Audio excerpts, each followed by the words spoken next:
Ronnie Gilchrist, Martha Washington Hotel for Women, New York City, March 19th. Dear Mr. Carraway, thank you so much for responding to my letter. It means a lot to me that we can still be friends. Well, to make a long story short, Mr. Scheinblum was calling about the Weavers. Have you ever heard of them? They're the folk music group Senator McCarthy was asking me about. Anyway, he wanted me to come and audition for them. He said he'd pay my way to New York, so I decided to come. I mean, I couldn't just sit around in Winnetka and listen to my mother. Still, I was scared to death. Luckily, I met this nice girl at the Martha Washington Hotel for Women where I'm staying. Her name is Jackie Suzanne, and she wants to be a writer. And she gave me a pill to calm my nerves. I'm not sure what it was, but it really helped. When I went in to see Mr. Scheinblum, he told me that Mr. Seeger, who's one of the ones that started the group, might have to leave because of trouble with the government, and they might need a replacement.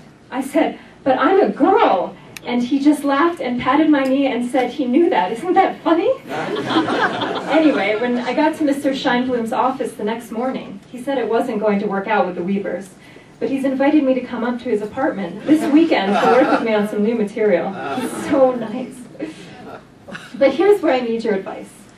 He wants to bill me as the Little Red Thrush. I'm worried it will remind people of Senator McCarthy's committee. What do you think? I can't go back to Winnetka.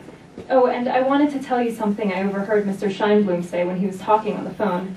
That horrid little Mr. Cohn from the McCarthy committee is going to Europe to look for communists or something.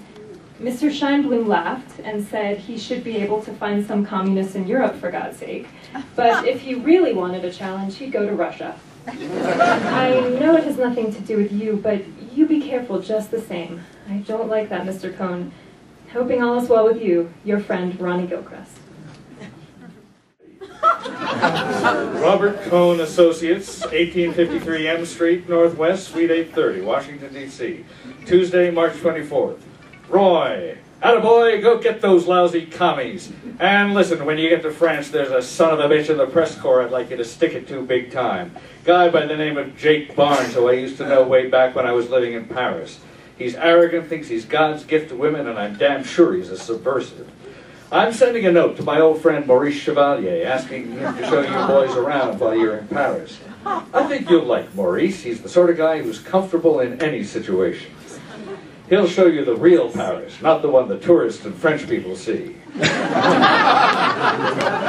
Uncle Robert. Excerpt from the Roy Cohn press conference, Paris, April 6th. Well, what brings you to Paris, Mr. Cohn? I can assure you that we're no more impressed with Paris than we are with any other commie-loving city in Europe or America. We stand for real American values, and we don't care who knows it. But Mr. Cohen, you are planning to restrict your laudable anti-communist activities to American embassies and USI libraries, are you not? Ah, Claire Booth Luce. Congratulations on your appointment to Ambassador to Italy, Mrs. Luce. And why aren't you there? Like you, Mr. Cohen, just passing through this beautiful city with no plans to disrupt the French way of life. Yeah, sure, us too. You know, me too. Just the USA libraries, that's us. Yeah, Mr. Cohn, what kind of books are you trying to weed out of the USIA libraries? What kind of books do you think, Mr. Barnes?